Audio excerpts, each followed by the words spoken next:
Desculpa. Começando, boa noite, gente, sejam todos bem-vindos. Eu sou Roberto Botelho, sou hipnoterapeuta, estou aqui representando a ABH, Associação Brasileira de Hipnose hoje, e hoje a gente vai falar sobre um tema que é bem complexo e que muitas pessoas acabam até brigando contra ele. Mas para falar, antes da gente apresentar o tema, eu gostaria de apresentar o nosso convidado. Seja bem-vindo, Lucas, fale um pouco sobre você, se apresente aí. Fala, galera, beleza? É um prazer poder estar aqui junto com o Roberto, junto da Associação Brasileira de Hipnose, para falar desse tema, que é um tema que eu simplesmente adoro, embora ele cause muita polêmica. A gente está aqui para compartilhar um pouco de conhecimento, um pouco da nossa prática diária de consultório, para expandir horizontes e ajudar a galera a não ficar presa numa ferramenta só, porque a hipnoterapia é enorme e dá para fazer muita coisa, gente. Bom, quem está assistindo a gente já viu o nome, já sabe que o tema da live de hoje é hipnoterapia sem regressão. O que fez com que a gente quisesse gravar isso aqui? Por que eu fui te convidar, Lucas? O que a gente acaba percebendo é que a maior parte dos hipnoterapeutas, eles vão passar a vida inteira trabalhando com o mesmo conjunto de ferramentas. Você vai ver a pessoa, chegou o cliente com ansiedade, ele vai aplicar regressão, chegou um cliente com uma fobia, ele vai aplicar regressão, chegou qualquer tipo de problema, ele vai aplicar sempre a regressão. E o fato é, existem outras ferramentas que vão muito além dela e existem outras formas de fazer o mesmo, só que sem ser com a regressão. Então, hoje, o nosso objetivo aqui é introduzir quem está assistindo a gente a novos conceitos, a novas ideias e outras formas de trabalhar dentro do contexto terapêutico e principalmente puxando para o lado da mudança, que é o lado que a gente conhece um pouco mais aqui, né? Mas antes da gente entrar na questão em si, é interessante a gente falar sobre a própria regressão. Lucas, para você, quais são os principais perigos de uma regressão? Cara, excelente assunto, cara. Eu comecei na hipnoterapia trabalhando com regressão, cara. Eu trabalhei com regressão por algum tempo porque eu não sabia outra forma de trabalhar. E se a gente parar para pensar, tem muita gente, acho que a grande maioria dos cursos que existem hoje no Brasil, eles estão ensinando esse viés de regressão, pelo menos os que eu conheço, alguns dos mais conhecidos, em geral, né? mais conceituados. Eles estão totalmente nessa ótica de regressão. Só que ninguém nunca fala sobre os perigos e quando se deve ou não se deve usar uma regressão. Cara, existe um vídeo, que inclusive eu recomendo para o pessoal que está assistindo, Scientifically Questioning Regression to Cause, do Adam Eason, lá do Reino Unido. Esse vídeo é excelente, ele apresenta vários contrapontos ao uso da regressão, ele apresenta muito argumento, muita evidência contra o uso da regressão, e eu vou trazer alguns deles aqui. O primeiro deles, cara, é o risco de memórias falsas. Uhum. O que acontece, cara? Se a gente parar para pensar, na verdade, todas as nossas memórias são falsas por alguns motivos. O primeiro deles é porque nós não acessamos fatos, nós acessamos apenas percepções. Faz sentido? Uhum. As Então, nossas a gente pode pegar... representações. Exatamente. Então, se a gente pegar, por exemplo, uma memória de uma criança, ela acessa uma memória de um evento que causou muito medo nela. A percepção que ela tem daquele evento é muito diferente da percepção das outras pessoas que não estavam passando por aquele estado emocional. Uhum. E além disso, cara, existem avanços recentes da neurociência que falam sobre a natureza reconstrutiva da memória. Uhum. Então, na verdade, a memória não é algo fixo que está num ponto específico do cérebro e que você vai lá e acessa como se fosse um vídeo no seu celular.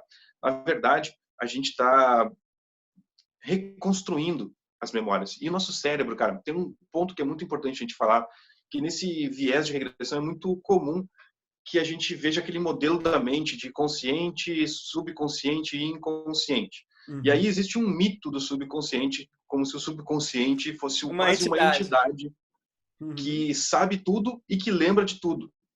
E não existe nenhuma evidência de que o cérebro seja capaz de armazenar esse volume de informações.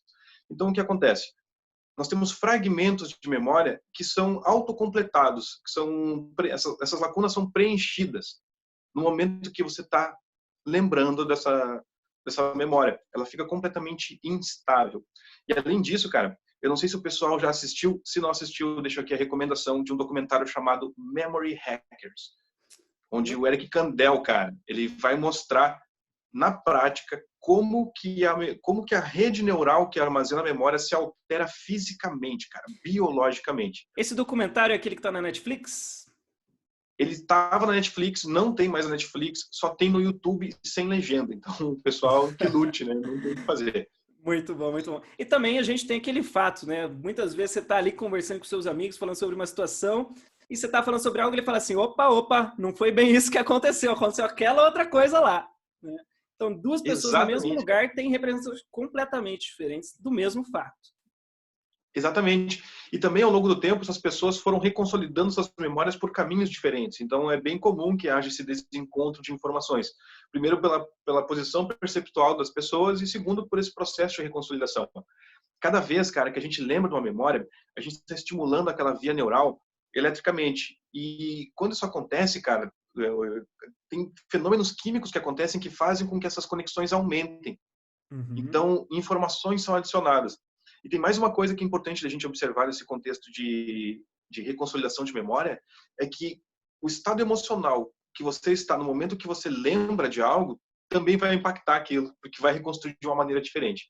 Então, nossas memórias elas são basicamente todas falsas. Algumas são totalmente, outras nem tanto, e algumas bem pouco.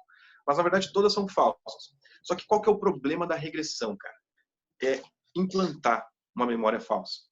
Porque isso altera muita coisa, cara. Altera comportamento, altera a visão de mundo, altera percepções, altera muita coisa na vida de uma pessoa. E é simplesmente irresponsável correr esse risco de implantar memórias falsas nas pessoas. Uhum. E, bom, agora a gente já falou um pouco sobre as principais dificuldades. É claro que existe também a questão de você estar reforçando a conexão neural, se você não conseguir lidar com Retraumatização. aquilo. Isso, a questão do retrauma. Existem outros vários conceitos que a gente vai lembrando e vai modificando. Então, memória, de fato, a gente já pode falar que é falsa mesmo. Além do negativo, vamos falar um pouco sobre o positivo. Qual que é o benefício? Para que serve uma regressão? De fato, além de você se lembrar das memórias. Cara, eu gosto de uma fala do Albert Liesel, que ele fala que uma regressão funciona por dois motivos, basicamente. Um deles é a dessensibilização, é você Uhum. dessensibilizar aquela memória, e o segundo é você fazer um reframing, é você mudar a perspectiva daquilo que aconteceu. A gente não tem acesso ao fato, mas a gente tem acesso à representação interna do fato. Então, uma regressão serve basicamente para você fazer a dessensibilização e fazer o reframing, mudar a perspectiva, reposicionar a pessoa perante aquele fato. Além disso, uma vantagem da regressão é que ela já está no imaginário popular. Então, isso faz com que o engajamento das pessoas num processo de regressão seja muito maior, porque é aquela coisa fantástica, tipo fireworks, assim. Uhum. E a galera adora o show, o espetáculo, o teatral que uma regressão causa, as emoções fortes e tudo mais. Isso dá uma impressão de que foi um processo muito intenso e tudo mais. Só que ele não é tão necessário e envolve vários riscos, né? Uhum. Bom, você falou que você deu a citação do Alberto Delísio, eu gosto muito dessa percepção dele com relação à regressão, e ele acaba dividindo que a regressão funcionaria então para dessensibilizar e para ressignificar. Hoje a gente acaba vendo no meio da hipnose que os profissionais que estão falando sobre regressão, eles falam, não, regressão é para ressignificar, ressignificar. Na sua visão, o que é a ressignificação e quando que algo deve ser ressignificado?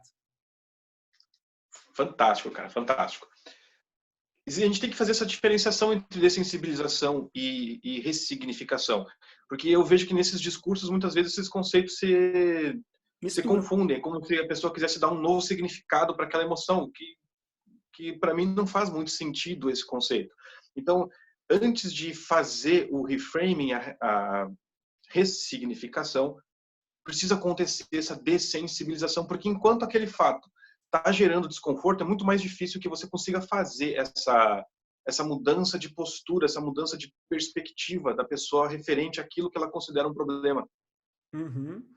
Então, a ressignificação seria uma mudança de percepção, mudar o ângulo de vista, e a desensibilização seria você habituar ou desensibilizar, diminuir uma resposta física automatizada, seria isso? Sim. Legal. Bom, antes da gente seguir um pouco mais, agora a gente vai entrar em um contexto um pouco mais teórico. E eu sei que você tem algumas linhas que você segue um pouco mais. Quais profissionais ou quais professores você indica as pessoas Roberto, buscarem para aprender um pouco mais sobre o trabalho de mudança? Cara, eu recomendo Primeiro lugar, cara, Melissa Tears. Melissa Tears. Uhum. Conhecer a Melissa foi um divisor de águas para mim na minha carreira como terapeuta, como hipnoterapeuta. Quando eu fiz esse treinamento, a última vez que ela esteve no Brasil, ano passado, em abril, lá em João Pessoa, cara, aquilo simplesmente mexeu com o meu mundo, a minha forma de ver a hipnoterapia mudou completamente. E foi ali que eu tomei contato, de verdade, assim, com um processo de mudança. Uhum. E voltando para a ressignificação em si, a ressignificação ela tem que acontecer dentro da regressão ou ela pode acontecer fora da regressão? Cara, acho que ela pode acontecer fora da regressão, sim. Mas o Uhum. interessante, porque o que acontece? Quando a pessoa vai fazer essa regressão por emoção, primeiro ela vai estimular aquela emoção ao máximo, vai voltar, porque a gente sabe que ninguém volta, e acessar aquela memória que teoricamente está reprimida. E lá ela vai desensibilizar aquilo. Mas ao mesmo Uhum. tempo, cara, depois que faz essa desensibilização, os terapeutas tendem a colocar a pessoa de volta naquele momento inicial, justamente para que, sem aquela emoção, aconteça uma nova visão daquilo que um novo entendimento sobre aquilo que aconteceu. Uhum. E você falou sobre colocar na situação, né? Dentro da hipnose, a gente entende que a gente pode criar realidades diferentes, né? Usar a imaginação para colocar pessoas dentro de situações. Eu sei que eu posso me lembrar do meu passado e utilizar essa roupagem do meu passado para trazer essa representação do problema.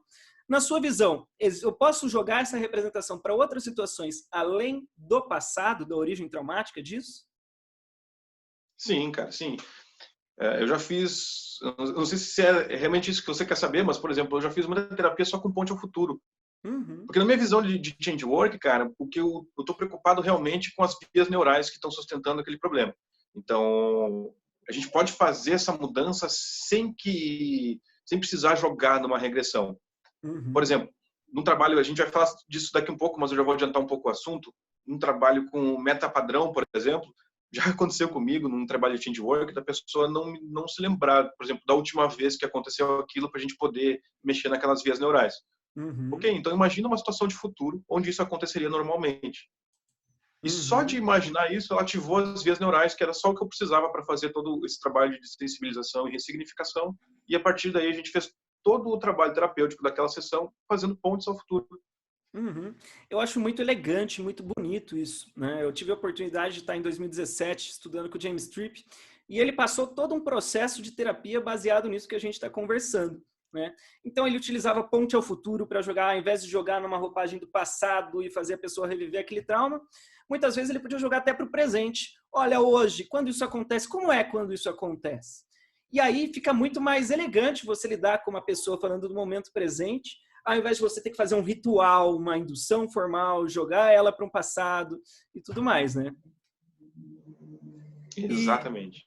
e bom, a gente estava falando sobre dessensibilização, né? A gente acabou conceituando e diferenciando uma coisa da outra. A dessensibilização, ela ocorre de outras formas além da regressão? Sim, cara, sim, sim.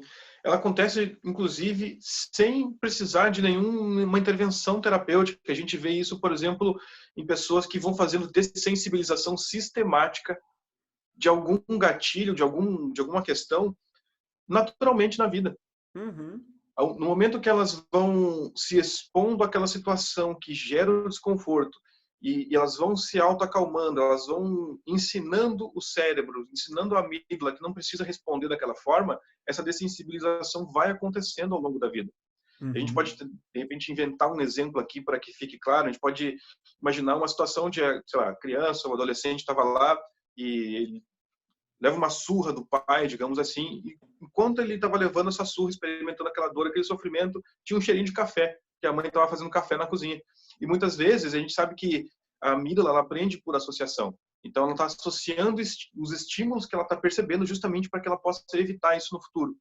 Então esse cheiro de café, que é uma coisa tão boa, pode ficar associado com aquele sofrimento.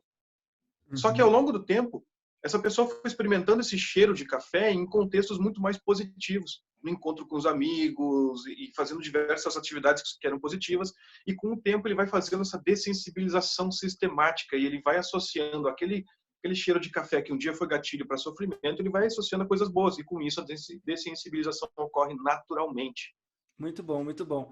Eu acho engraçado a gente perceber essa dinâmica que ocorre no mundo da hipnose, das pessoas abraçarem ideias e se prenderem a isso, e muitas vezes até se limitarem, né? O que a gente pode perceber, pelo menos o que eu consigo perceber disso, é que tudo que a regressão faz, a gente pode fazer de outras formas, de forma ainda muito melhor ou mais elegante, né? Com menos sofrimento. E, Exatamente. e esse processo de dessensibilização, ele tem a ver com a reconsolidação terapêutica das memórias, com o processo da formação das redes neurológicas. E aí a gente entra na questão do metapadrão de sensibilização. Antes de eu conversar um pouco com você, eu vou contar um pouco da história para quem está ouvindo do metapadrão. Na década de 90, tinha um cara que se chamava John Overdurf. O John Overdurf, na década de 90, ele já fazia atendimentos com hipnose, com coaching, com PNL por telefone. E as pessoas saíam transformadas a partir daquilo. Ele não precisava fazer uma regressão para causar uma mudança.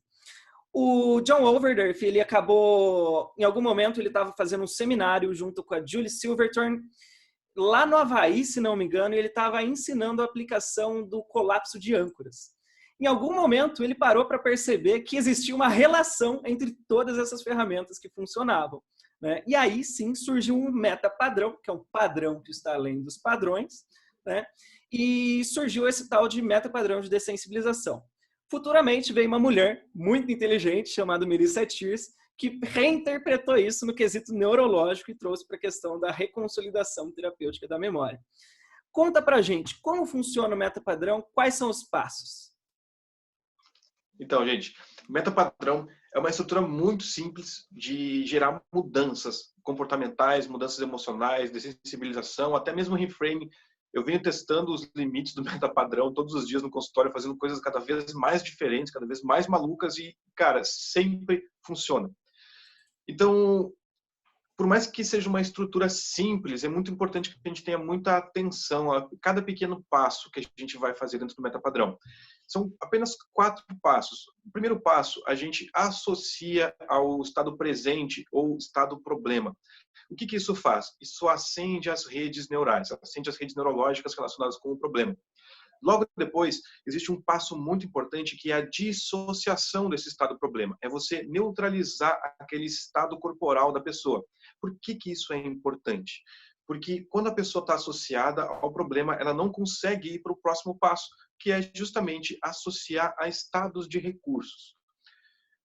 Redes neurológicas que existem dentro da pessoa porque ela já experimentou estados como confiança, felicidade, alegria, entre outros. O problema é que essas redes neurais não se conectam, elas não se conhecem. Isso que a gente disse foi a Melissa Tiers em 2019.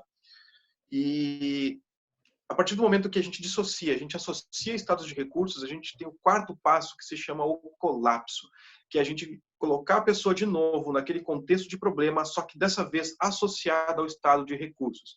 Isso vai fazer com que a reconsolidação de memória terapêutica aconteça inserindo as 2 redes neurais no gatilho.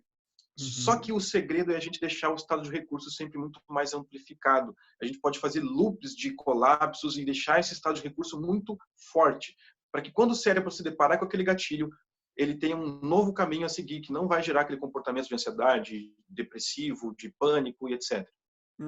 Então, o associar com recursos é um colapso, né? Um colapso de âncoras ali, de certa forma, né? E bom, você falou do segundo passo, eu acho até interessante complementar isso. Eu vejo que muitas pessoas estão fazendo ali o trabalho de mudança, estão aplicando o metapadrão, mas elas acabam não conseguindo dissociar. Há uns minutos atrás, na live, você falou da importância, na verdade, da influência da nossa emoção nas nossas respostas, né? E, de fato, se eu ainda estou associado àquela emoção que está sendo trabalhada, como que eu vou buscar recurso? Né? Essa minha química cerebral vai estar me influenciando durante esse processo. Dificilmente vou conseguir trazer uma outra química ou perceber isso de uma outra forma. Né? E, bom, isso acaba sendo um processo neurológico. Né? O que a gente pode perceber é que cada vez que eu vou colapsando, eu estou literalmente mudando a nossa estrutura cerebral. Eu estou recriando e modificando essas conexões. Bom, você falou que dentro da própria regressão existe a dessensibilização e que, de certa forma, o metapadrão aplica essa dessensibilização. Como que funciona o metapadrão dentro da regressão? Ah, legal, cara, legal, porque esse é um assunto bem polêmico, na verdade. Porque talvez tenha gente aí que não vá concordar comigo, mas regressão é um metapadrão. Uhum, A gente observa dentro do processo regressivo da Affect Bridge, né, que é a técnica mais utilizada, a regressão por emoção, a gente vê os passos do metapadrão, porque o pessoal que está trabalhando com isso até hoje, eles primeiro amplificam aquela emoção, aquele estado problema, ou seja, está uhum, associando ao estado problema. E aí eles fazem aquela ponte de afeto até lá, aquela memória reprimida, associa lá de novo ao estado problema, e depois, normalmente, eles dissociam, trazendo o adulto para conversar. uhum. É uma dissociação. É Faz uma sentido. mudança de perspectiva, é uma dissociação. E Uhum, depois esse adulto dá recursos para aquela criança. Dá uhum, recursos para aquela versão mais jovem de si que estava em apuros. Então, está associando, está no terceiro passo, está associando ao estado de recursos. E depois que faz todo esse trabalho, eles colocam de novo a pessoa lá no início, até para fazer a checagem, estar sensibilizado. Quando eles fazem isso, eles fazem o colapso. Então, a gente tem dentro da regressão o metapadrão. E quando vai acessando aqueles eventos posteriores, que chamam de eventos ativadores ou eventos subsequentes, nada mais é do que um loop de metapadrão para colapsar o problema. uhum. É assim que eu vejo. Eu acho muito interessante essa visão e eu vejo que existe muita dificuldade de algumas pessoas a se abrirem para essas novas ferramentas. Quando a gente vai estudar a própria PNL, a PNL utiliza a técnica do reimprint, né? A gente joga a pessoa para uma regressão, só que qual que é a diferença de quando a gente está aplicando o reimprint? A gente está colapsando. Né? Na minha prática clínica, eu gosto de experienciar muito, fazer teste com testar coisa, né, e ver que resultado que dá. E o que eu percebi eu posso simplesmente fazer uma regressão à causa, um affected bridge, passar por 50 memórias diferentes, ou eu posso ir associando com recursos intensos e colapsando com esse recurso, que isso daí vai acabar mudando muito mais rápido, com muito menos memórias acessadas, né? E para você, como que você percebe essa diferença e qual que é o principal benefício de tudo isso? Cara, olha só que interessante isso que você falou. E quando a gente está fazendo uma regressão por affect bridge, no modelo clássico de hipnoterapia, tem um detalhezinho que também ninguém fala. E é muito importante que o pessoal que está estudando hipnoterapia, eles estudem outras abordagens, estudem psicologia, estudem muitas coisas como análise do comportamento. Porque olha só que interessante, Roberto. Na regressão por emoção, no affect bridge, a gente não tem controle sobre a magnitude do estímulo, Uhum. que é aquela alavancagem emocional inicial para jogar a pessoa na regressão. Não existe controle. E, por isso, pode ocorrer retraumatização, pode ocorrer várias coisas. Porque, cara, eu já fiz diversos desses treinamentos que ensinam regressão, e uma coisa que ensinam lá é, tipo, se tiver abreação, você fala, a cena some e você foca na sua respiração. Só que você ativou aquelas redes neurais e você reforçou elas e você não vai conseguir sensibilizar porque a magnitude do estímulo saiu do seu controle. Então, Uhum. existem formas seguras de você fazer regressão, como, por exemplo, essa que você falou através do reimprinting. Uma forma que eu testei muito, cara, e que trouxe um resultado excelente, foi usar a terapia do linha do tempo Adoro. associado ao reimprinting, cara. Uhum. Adoro, adoro. Muito bom, muito bom. Eu acho Sabe até por que é legal. legal? Pode falar. Porque é uma regressão dissociada, então você tem controle da magnitude do estímulo, assim como no metapadrão. Uhum, uhum. E vale a gente lembrar e falar de um contra da terapia da linha do tempo. Inclusive, semana que vem, provavelmente, a gente vai ter uma live de terapia da linha do tempo aqui. Que muitas pessoas aplicam só os padrões da terapia da linha do tempo e, nesse caso, esquecem de ressignificar. Acontece. É que ele tem alguns padrões de dessensibilização que são muito eficientes. Né? Mas voltando, eu acho muito engraçado essa visão da hipnose clássica de que a hipnose só vai acontecer se você está em um estado alterado de consciência específico. E isso, quando aplicado no contexto terapêutico, faz com que você bote a pessoa em um nível sonambúlico, que é um nível de transe altíssimo, onde ela está aberta a sugestões. E a primeira coisa que você faz depois de induzir ela é pegar a emoção e jogar lá em cima. Nossa, pode acontecer uns resultados dos mais adversos diferentes, ainda mais com uma pessoa concentrada e imersa dentro de uma experiência com uma emoção tão alta. Né? O que eu vejo, pelo menos na minha prática, é que eu não preciso aumentar tanto a emoção, porque o que importa mesmo é eu estar ativando aquelas redes neurológicas. Se ela está ativada, o processo vai acontecer. Né? Talvez eu não precise aumentar lá em cima, fazer um show, porque de certa forma é um show, eu entendo que as pessoas estão esperando, mas não é obrigatório estar fazendo isso. Né? Exatamente. E tem uma coisa que a gente ainda não falou sobre, que é um perigo da regressão também, que é o seguinte: você está amplificando um estado do problema e jogando a pessoa lá de novo. O que pode acontecer de errado aqui? A gente estava falando agora há pouco de dessensibilização sistemática natural da vida, que alguns gatilhos vão sendo pacificados naturalmente pela vida. Só que aqui a gente pode lembrar de condicionamento fóbico, do experimento do Little Albert e várias questões. Para quem não conhece ainda, um pequeno exemplo pode ser o seguinte: imagina uma criancinha que a mamãe chegou com um ursinho de pelúcia que ela tanto queria. E a mamãe chega, está lá na porta, mostra o ursinho de pelúcia, aquela criancinha sai correndo, feliz da vida, só que como ela não tem uma coordenação motora muito desenvolvida, ela tropeça, cai, quebra um dente e experimenta uma dor horrível. Ao mesmo tempo que ela está experimentando a dor horrível, ela está olhando para o ursinho. E a amígdala dela está fazendo a associação entre esses estímulos. Só que ao longo da vida, é muito provável que isso seja dessensibilizado naturalmente pelas experiências positivas com o ursinho. Só que quando você joga ela de novo lá, com a emoção amplificada, você pode reacionar esses gatilhos. E reforçar Já eles, foram né? pacificados. Eles estavam adormecidos, estava tudo bem, eles estavam pacificados, mas quando você jogou com uma emoção muito intensa, tudo que a pessoa está percebendo naquela experiência que ela está criando na mente dela, também pode estar ativando, pode estar criando, inclusive, novos gatilhos por detalhes que ela perceba no ambiente. Na minha visão, eu acho que eu gosto de aplicar mais regressão em casos que eu sei que existem memórias recalcadas, que tem memórias ali que estão escondidas. Fora isso, não vejo a necessidade por que fazer isso. Até porque a gente acaba fazendo um processo muito mais moroso, muito mais sofrido e que acaba dependente de um processo que pode não acontecer como a gente quer. Né? Exatamente. O fato é que a gente não precisa de toda a ritualística para estar trabalhando com hipnose. E sabe o que é uma coisa legal, cara? Agora, em outubro de 2019, eu estava em São Paulo no curso do Anthony Jacquin, na última vez que ele veio. E a gente estava batendo um papo lá, num coffee break, no intervalo, e ele falou o seguinte, cara, eu achei genial. Ele falou assim, cara, não existe motivo que justifique você torturar o seu cliente com uma regressão por emoção. Faz todo sentido. A pessoa sai de uma sessão de regressão por emoção quebrada. É uma maratona mental. Né? Essa é a experiência que eu tenho com os meus clientes, pelo menos. Né? Bom, vamos falar um pouco sobre roupagem. A gente já falou que a regressão ela vai trazer uma roupagem para a gente que a gente não precisa utilizar essa roupagem. Dentro do trabalho de mudança, o que você sugere para quem quer testar novas formas fazer com relação à forma de trazer a representação? Cara, eu gosto muito de análise do comportamento, cara. Porque, para mim, eu gosto de ver a terapia... Eu nem gosto mais do termo terapia. Gosto do termo change work, trabalho de mudança. Eu vejo o trabalho de mudança como sendo algo do presente para o futuro, cara. E não há necessidade de a gente olhar para o passado. E eu acho, isso é uma visão pessoal minha, polêmica talvez, eu acho que o trauma ele é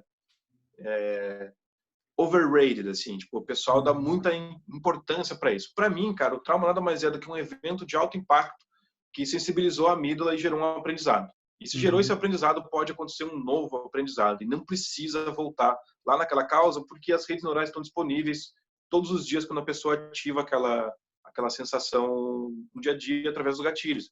Então, cara, não faz sentido para mim olhar para o passado. E uma coisa legal, Roberto, você provavelmente já testou isso também, eu já trabalhei memória com metapadrão. De olhos abertos, cara, sem precisar fazer transe, linha do tempo, nada, cara. A pessoa lembrou, olha, teve... E, cara, não foi uma coisa simples, cara. Foi, tipo, era uma lembrança de um abuso. Eu acho até legal, já vou complementar aqui.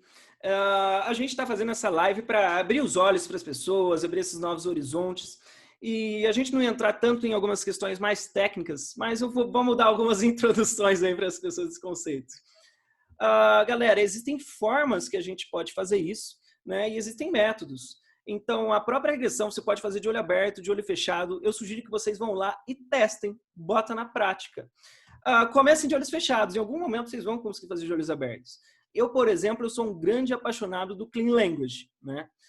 O Clean Language, hoje ele acabou indo para uma vertente um pouco diferente porque ele se desenvolveu. Mas quando a gente olha as perguntas do Clean Language, o Clean Language ele surgiu com o Dave Grove fazendo hipnoterapia com pessoas que tinham sofrido abuso. né? Então ele fazia o trabalho regressivo com pessoas que sofriam abuso. Depois ele foi entendendo isso, foi modificando. Mas as perguntas do Clean Language em si, elas já servem como esse controle remoto para ir direcionando a pessoa dentro da experiência. E eu posso fazer isso de olho aberto com a pessoa se eu souber me comunicar de uma maneira eficiente, né? Bom, Lucas, falando em comunicação, existem algumas frases ou algumas palavras que alguém pode dizer que vão facilitar ela a trabalhar de forma mais linguística e menos repetitiva no quesito regressão? Ou mudança, né? Então, tipo, cara, que regressão, cara, não consigo lembrar a última vez que eu fiz uma regressão na vida, cara. Realmente, faz muito tempo mesmo. Uhum. Você fala de padrões linguísticos. Isso. Para quem quer tentar fazer um trabalho de mudança sem estar focado no passado, existe alguma frase, algum padrão linguístico que você recomenda a pessoa aprender ou algo assim? Cara, PNL é sempre bom estudar. Cara, você tocou no ponto. Clean Language é algo que faz toda a diferença, cara. Faz toda a diferença você acessar as representações internas da pessoa através de metáforas. Dá para rodar o metapadrão só com Clean Language, com 3 perguntinhas, cara. Uhum. E olha só, eu já rodei isso por texto no WhatsApp. Faz todo sentido. Com resultado incrível, entende? Então, a Clean Language vai permitir que você aprofunde no modelo de mundo da pessoa, que é o que realmente importa, porque não importa tanto o modelo de mundo do terapeuta. O que importa é você acessar a realidade interna daquela pessoa e ajudar ela a modificar essa experiência que ela tem. Então, Clean Language, para mim, é quase que obrigatório, assim, para quem quer trabalhar de uma forma conversacional, digamos assim. Bom, linguisticamente, eu gosto de 2 perguntas que são da PNL. Se vocês que estão assistindo a gente quiserem anotar, tem uma pergunta que ela é maravilhosa, né? Que é o gera uma imagem dissociada. Como seria ser? Se eu falo para alguém como seria se você tivesse livre desse problema, a pessoa vai criar uma imagem onde ela está se vendo livre daquele problema.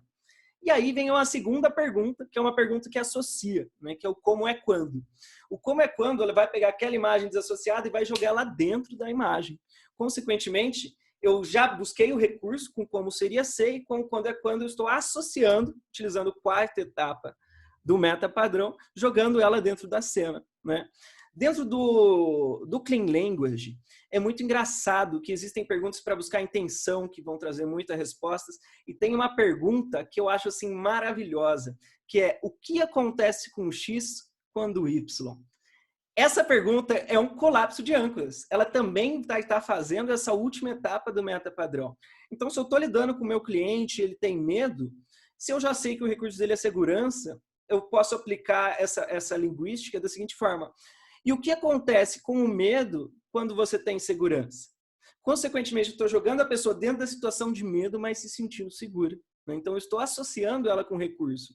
E eu acho isso um grande passo do hipnoterapeuta, né? Ao invés de você estar preso naquelas ferramentas de ficar fazendo apenas regressão, você pode fazer uma terapia que é sob medida, sem impor o seu mapa e, de fato, voltado para o mundo interno da pessoa, sem ter que ficar seguindo esses passo a passos, né?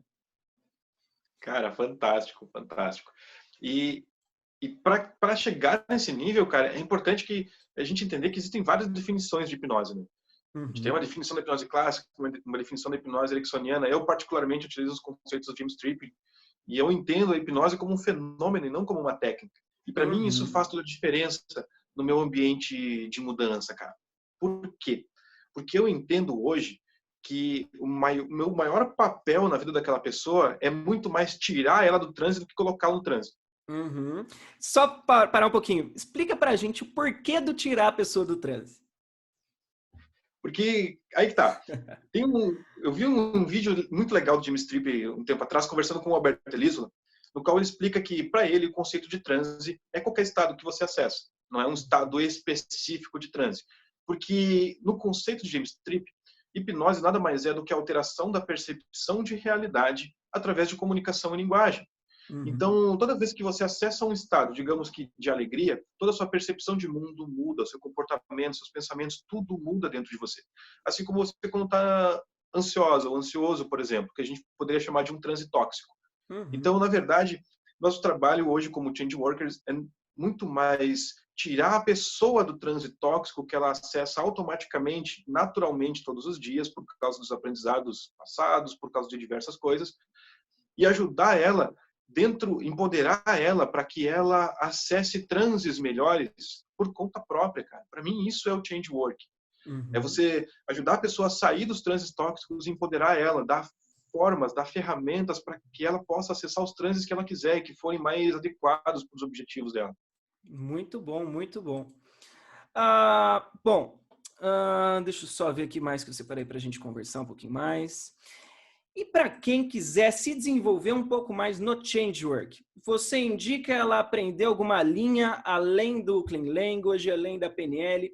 Qual profissional você vai dizer agora para a pessoa ir atrás, ou que livro que você indica para a pessoa aprender? Então, cara, é um pouco escasso esse material no Brasil, por enquanto.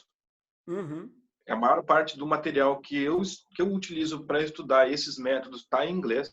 uhum, Como, por exemplo, tem um livro muito, muito bom da Melissa Tier que se chama Keeping the Brain in Mind. muito Que bom. ela vai falar toda essa neurociência por trás do metapadrão, por trás do change work. Tem o Integrative Hypnosis dela também, que é muito, muito incrível. O que mais? Clean Language. Anthony Jekyll, cara, a realidade é plástica, é muito interessante para perceber essa plasticidade da realidade, essa alteração da percepção de realidade. Tem um e-book, cara, que eu acho que o Alberto traduziu, do James Tripp, que é Hipnose para Além do Mito, do Transe, Muito bom, uhum, muito bom. que é muito legal. Ele vai falar também sobre o loop hipnótico ali, que é um conceito que eu utilizo bastante também para fazer Uhum. o change work. Bom, eu indico, para quem quiser conhecer, tem um cara que se chama Sean Carson. Ele não tem livros traduzidos para o português, mas ele foi um assim dos predecessores de todo esse movimento. Ele tinha uma relação muito próxima com o John Overdurf. Ah, Posso falar bobagem, mas eu acho que ele é neurocientista, não sei afirmar isso não. Ele tem um livro só sobre metapadrão, se chama Meta Pattern, e ele tem um livro só de regressão conversacional, né? Que veio logo depois desse livro de metapadrão. Eu indico muito para quem quiser aprender, porém só vai ter em inglês esse material, infelizmente, né? E, bom, outra coisa que eu vejo é que muitas vezes o profissional que está trabalhando com regressão, ele acaba tendo as dificuldades. Primeiro, de levar a pessoa para aquele estado. Segundo, de fazer a regressão. A memória não vem nada na minha cabeça e tudo mais. O trabalho de mudança, ele acaba favorecendo esse tipo de processo, né? Exatamente, cara. Quando a gente entende que a regressão está rodando o metapadrão em loop, e a gente percebe que dá para fazer a mesma coisa sem perder tempo, digamos assim, com indução, com todo aquele pré-talk que precisa ser um pouco mais extenso para desmistificar e tirar os medos da pessoa para que ela possa ter aquela experiência. Porque, cara, eu entendo, porque a primeira vez que eu passei por esse processo, eu também tive medo, cara. Uhum, Foi uma experiência intensa para mim. Então, você poupa muito tempo, cara. uhum. E eu acho que fica muito mais rápido, fica mais elegante, fica mais confortável, tanto para o terapeuta quanto para o cliente. E, cara, não precisa. Não precisa de nada disso, cara. Eu tenho feito todos os meus trabalhos sem indução, sem transe formal, sem nada disso. Só com transes naturalísticos mesmo, ajudando a pessoa a perceber, alterar a percepção de realidade dela, porque para mim isso é hipnose. Uhum. Cara, não tem necessidade de perder esse tempo com indução, aprofundamento. É engraçado que eu sou um dos seguidores do James Tripp, né? E o James Tripp hoje ele atende basicamente online, né? Ele viaja bastante, ele está fazendo atendimentos de coaching e de changework online. Enquanto isso, a gente vê aqui no Brasil que tem muitas pessoas que ainda têm até aquele preconceito com terapia online, né? Então, quando a gente fala de elegância, eu acho que o changework ele leva para esse novo patamar. Se eu estou com um cliente, eu, por exemplo, Roberto, a maior parte dos meus clientes, por uma questão de nicho, a maior parte dos meus clientes são bancárias, né? E faz muito mais sentido eu pegar uma pessoa desse tipo e fazer um processo mais elegante, sem aquele processo ritualístico, eu falo a pessoa, vem aqui na minha frente, fecha os olhos, faz isso, faz aquilo outro. Né? A gente acaba jogando isso a um outro nível, isso acaba permitindo que a gente consiga conversar de fato com pessoas que a própria hipnose não conversaria, né? Exatamente, cara. E você falou um ponto muito importante, porque quem está limitado no trabalho regressivo vai ter uma grande dificuldade em se adaptar ao mundo online, que é uma tendência por causa de todo esse momento que a gente está vivendo, de pandemia, de distanciamento social. Então, é uma tendência daqui para frente a crescer esse mercado de terapia online. Você não consegue fazer uma regressão online, cara. É simplesmente impossível e nada prudente, cara. Se alguém está vendo fazer regressão online, corra, porque é cilada isso daí. Não tem como dar certo, não tem como dar um Nos bom moldes resultado. clássicos, com certeza, não façam, não façam. Bom, agora eu vou dar minha sugestão para quem está ouvindo, assistindo aqui a gente. Eu sugiro que você comece a testar. Por mais que você vá fazer um trabalho regressivo, comece a testar, trabalhar com o problema do seu cliente antes de fazer a indução. Né? Converse com ele sobre o problema, entenda a questão de recurso, instale âncoras no seu cliente. Para instalar âncora, a gente não precisa de um ritual. Né? A âncora ela é criada naturalmente. E teste. E aí você vai desenvolvendo suas habilidades. Em algum momento você vai ver que você não vai mais precisar trabalhar com esse processo regressivo. Bom, Lucas, você tem mais alguma coisa para falar? Alguma coisa que você gostaria de dizer para todo mundo que está assistindo a gente?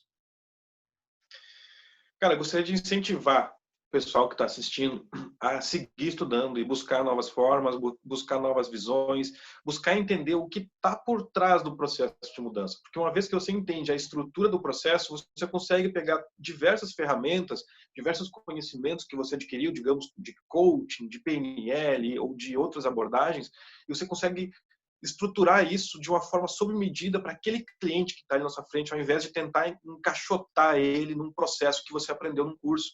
Então, é muito importante entender o que acontece no cérebro. Por exemplo, galera, não tem legenda em português, não tem em português, mas o Memory Hackers é uma excelente fonte de conhecimento para você entender como a natureza reconstrutiva da memória funciona. Cara, você chegou a assistir esse documentário, Roberto? Eu assisti, achei muito bom. Só para eu ter certeza, é aquele que eles demonstraram o fobia de aranha, Sim, utilizavam sim. remédio. Muito bom esse documentário, muito bom. Então, eles mostram diversos experimentos do Karim Nader, do Eric Kandel, que foi quem descobriu como isso funciona, o cara ganhando até um prêmio Nobel, e da Meryl Kind, que é essa que faz o experimento do propanolol. Existe hoje um documentário que também não existe legendado em português, nem dublado, que é só sobre o trabalho da Meryl Kind, cara, que é tipo ela mostrando várias terapias de fobia utilizando esse método, que é a mesma coisa que o metapadrão conversacional, só que a diferença é que a gente não usa nenhum fármaco. Essa é a única diferença, porque ali está rodando o metapadrão, cara. É simples. Bom, uma última coisa, eu acho que a gente deveria ter falado, só relembrando agora. Em outras ferramentas que o hipnoterapeuta trabalha, você consegue perceber o metapadrão sendo aplicado em outras ferramentas trabalhadas? Cita uma, só para eu não me vir nenhuma na mente agora. Então, não, vamos falar já de tudo, então. Dessensibilização sistemática. Você consegue aplicar o metapadrão na dessensibilização sistemática? Cara, então, eu vejo o loop de colapsos do metapadrão como uma sensibilização sistemática, só De que num fato ambiente né? seguro, controlado. Exatamente, só que é muito mais rápido, muito mais seguro, porque a pessoa não está, de fato, se expondo àquele estímulo aversivo ou fóbico para ela. É muito mais seguro. Mas está acontecendo na dessensibilização sistemática, eu vejo um loop de metapadrão acontecendo. Eu estou colocando a pessoa, ativando a rede neurológica problema e colocando ela com um recurso na mesma situação, né? Várias vezes seguidas. Dentro da regressão, a gente também está aplicando vários metapadrões. Então, o metapadrão ele é aplicado a cada memória que a gente está aplicando, que a gente está trabalhando, né? Então, na regressão, a gente vai trabalhar com 10, 20, 30 metapadrões, variando do nível de memória que está sendo acessado, né? Eu posso falar de metapadrão em switch. O switch ele tem colapso, o colapso de âncoras é o metapadrão em si, né? Todas as técnicas que a gente vê que estão funcionando têm uma estrutura muito parecida, né?